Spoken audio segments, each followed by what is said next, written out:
世界一个台湾ヒノキ。以早咱台湾的木匠师，大概拢是用松梧做材料制作器具。松梧就是世界上出名的台湾桂木。真侪人拢知影松梧就是ヒノキ，其实伊是日本汉字桂的日语发音。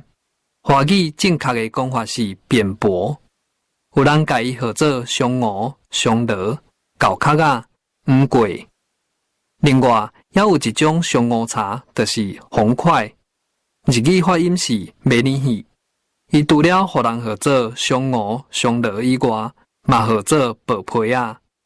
台湾平地佮常在有一种观赏用的树丛。伫校园也是公园，定定拢看会到的，边边徛徛的树叶仔形，并无批平去。真侪人当作伊是扁柏，其实华语正确的名称是侧柏，甲ヒノキ是袂比一个。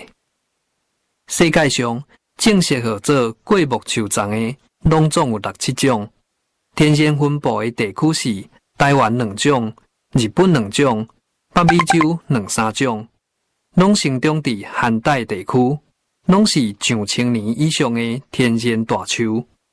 台湾关山地区1500公尺的所在，因为气温差平地大约是9°C，属寒带的气候，是世界上桂木分布上南边的所在。现时上大片、上出名的是宜兰马告国家公园的天然林。台湾的ヒノキ无论是材质、色水、花纹甲香味，拢是世界一类。莫怪日本真济出名新社的土地椅所用的木材，拢是用为台湾进口的台湾桂木ヒノキ。